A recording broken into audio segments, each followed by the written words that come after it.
je me nomme Bouré Faye, plus connu sous le nom de Babacar, ici à Dakar. Je suis étudiant en master 1 au département de philosophie de l'UCAD.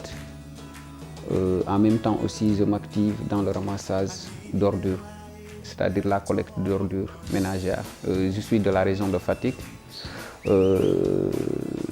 dans la commune de Tataguine, le village d'Ombaye.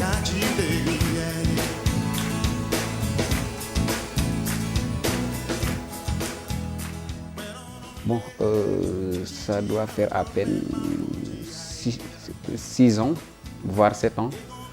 J'étais élève, et donc c'est pendant les grandes vacances que j'avais l'opportunité de venir ici à Dakar. Mais je ne venais pas tout simplement dans le simple plaisir de venir, mais je venais tout simplement pour pouvoir me faire un peu d'argent, qui une fois ce sera l'ouverture des classes, pour que je puisse quand même voilà, me prendre en charge, m'acheter des fournitures, des habits, etc.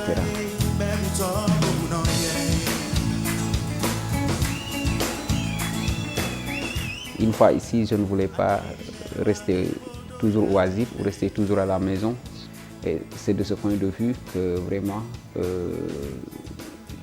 j'ai essayé quand même de faire la maçonnerie.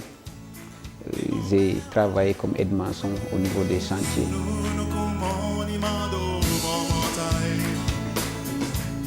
Je faisais aide-maçon, mais cette activité se faisait entre 8h et 16h.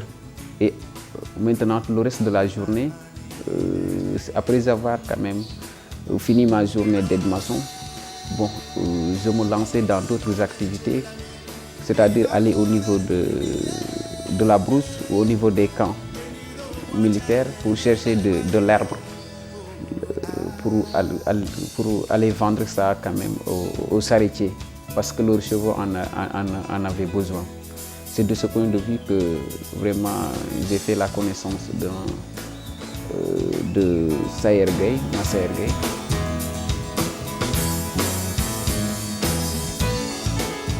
Lui, il est charretier, lui aussi il s'activait dans le ramassage d'ordures. Je lui avais vendu de l'herbe et j'ai fait sa connaissance.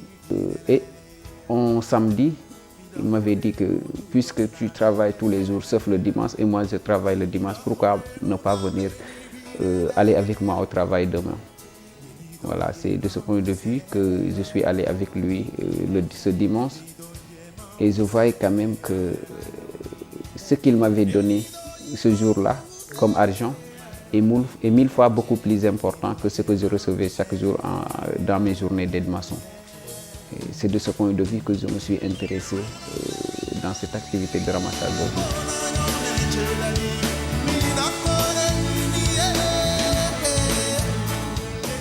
Bon, j'avais une perception ou une appréhension négative parce que j'étais nourri de plusieurs préjugés sur le ramassage d'ordures. Les gens disaient que c'est une activité inhygiénique, c'est sale, etc. Ça rend fou à la limite parce que voilà. Bon, j'étais nourri de ces mêmes préjugés, mais puisque j'étais très proche de lui, quand même, il m'avait persuadé quand même à aller avec lui ce jour-là. Et au fur et à mesure que j'allais avec lui, j'ai découvert que bon, ce n'était que des préjugés, c'était des fausses informations que j'avais reçues, mais réellement, en réalité, ce n'était pas réel en quelque sorte, ce n'était pas la vérité.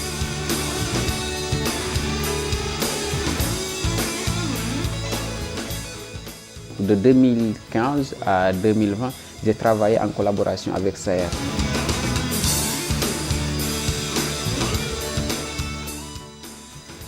C'est-à-dire au début aussi, je n'avais pas cette ambition de prendre mon indépendance. Tout ce que je gagnais, ça me servait tout simplement d'une prise en charge de mes préoccupations personnelles. Par exemple, aller à l'école, le ticket de transport, des tickets de restauration à l'université, etc., des crédits, de la connexion, etc. C'est-à-dire c'est cette finalité que j'avais quand même de mon travail, parce que ce n'était pas tout. J'allais avec lui les jours où je n'allais pas au travail.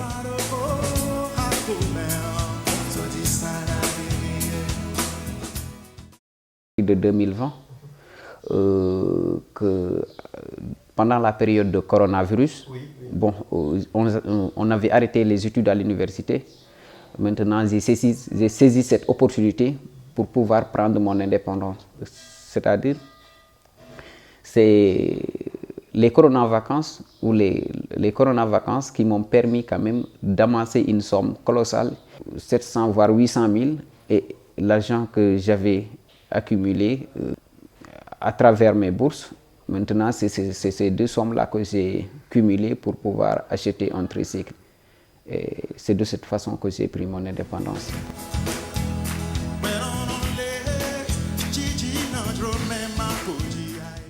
Le tricycle, je l'ai acheté à 1 200 000.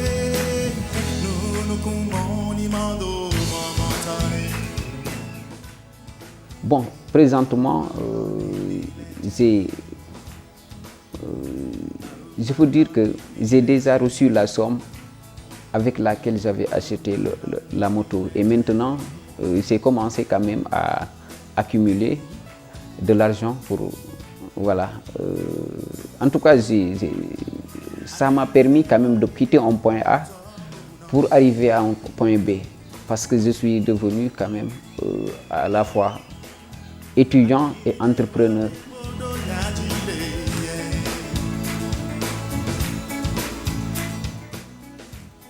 La plupart des membres de ma famille le savaient, mais c'était tout simplement mes frères, parce qu'ils me voyaient monter dans des charrettes, aller au travail et revenir. Mais mes parents qui sont au village n'en étaient pas conscients, parce qu'ils pensaient tout simplement que je ne faisais que étudier ici à Dakar.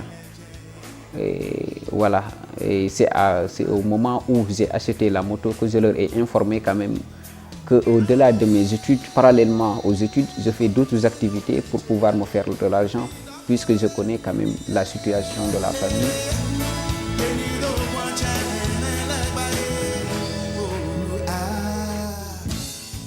Certains de mes amis, certains de mes camarades de classe qui l'ont su, parce que vraiment, le ramassage d'ordures m'avait permis quand même, parfois, j'avais quand même ce pouvoir de ne plus aller au niveau des restaurants, au niveau restaurants universitaires. Parfois, j'avais l'argent de pouvoir aller dans les restos privés. Et à chaque fois, quand même, ils me taquinaient, me disent que tu es devenu boss au point de ne plus manger au niveau des restaurants. Voilà, vraiment. Et ce que je leur disais que tout simplement au-delà de ma bourse d'études, je me fais d'autres activités productrices d'argent. C'est ce qui m'a permis quand même d'être à ce stade-là quand même, d'avoir une certaine puissance ou encore indépendance financière. Je ne suis plus dépendant de mes bourses.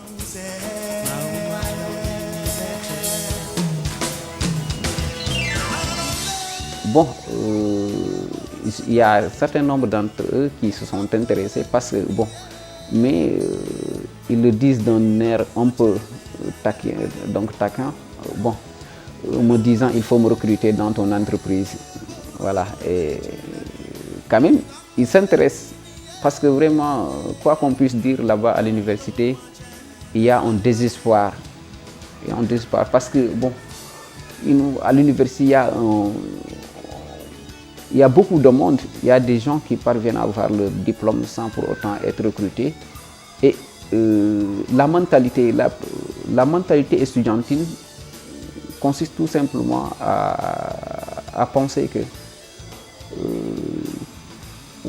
pour devenir quand même, pour pouvoir avoir de l'argent, il faut être recruté dans la fonction publique.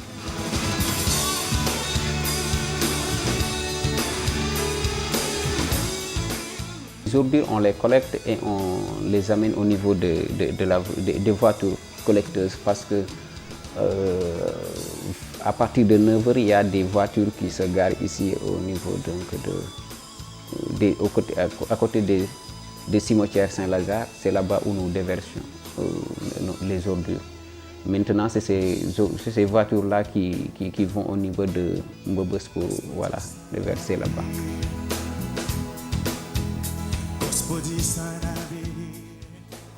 Oui, ça nous est arrivé à maintes reprises et on est obligé quand même de chercher un lieu idéal, un lieu où on peut quand même laisser la moto jusqu'au lendemain matin pour que nous rencontrons les voitures.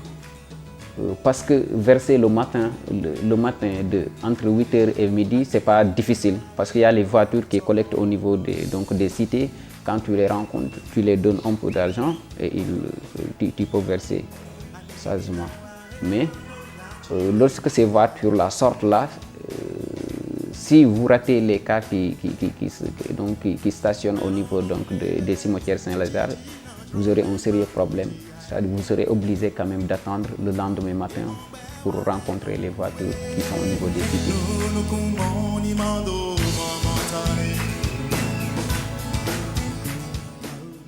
Disons qu'ils sont nos collaborateurs parce que bon, à chaque fois qu'on a besoin d'eux, donc ils nous ont très ouverts et ils savent pertinemment que nous partageons le même travail.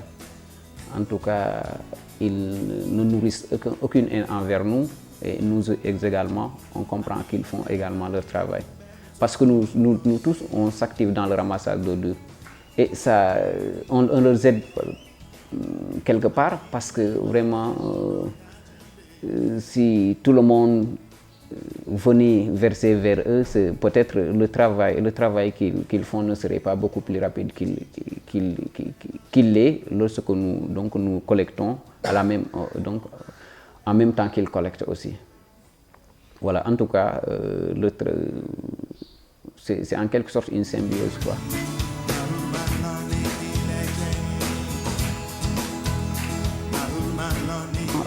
Au-delà du ramassage d'ordures, toute la journée, je suis au travail. C'est-à-dire après avoir versé les ordures, et lavé la moto, je fais d'autres activités comme quand même le transport de l'eau. Parce que comme là-bas à Wakam, vers la montagne rouge plus précisément, ils ont un problème d'eau. Et de ce point de vue, ils ont besoin quand même de gens qui leur cherchent de l'eau.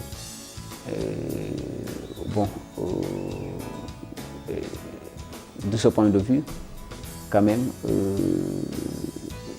à chaque soir, après avoir ramassé les ordures, quand même, on va vers là-bas où ils nous appellent au téléphone. Ils ont nos numéros de téléphone pour nous dire que voilà, on a besoin donc que vous nous transportiez de l'eau. Voilà. En tout cas, on travaille toute la journée.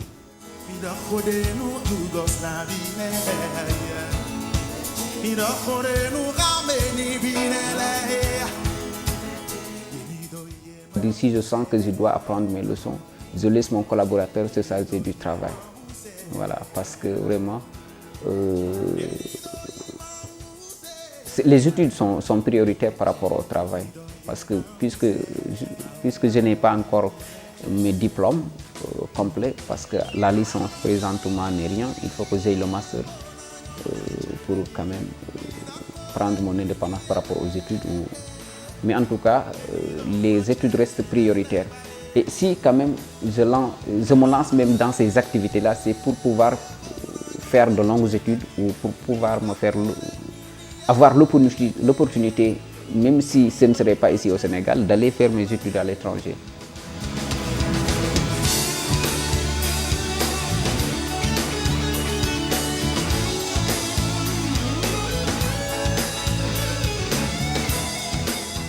La mission, c'est de faire une entreprise et recruter d'autres personnes. Parce que, bon, présentement, je peux me définir comme un entrepreneur. Parce que même que j'aille à l'école, que je reste à la maison, mon travail marche. Parce que j'ai recruté quand même ne serait-ce une seule personne qui travaille avec moi et je ne suis plus obligé quand même d'aller au travail tous les jours. Je peux rester toute la semaine à la maison et le travail va marcher. Vous voyez. Maintenant, je ne veux pas que ça se limite là. Je veux quand même multiplier le nombre de motos et même au-delà quand même du ramassage d'ordures, je veux m'activer dans d'autres activités donc qui me permettront quand même de créer de l'emploi aussi.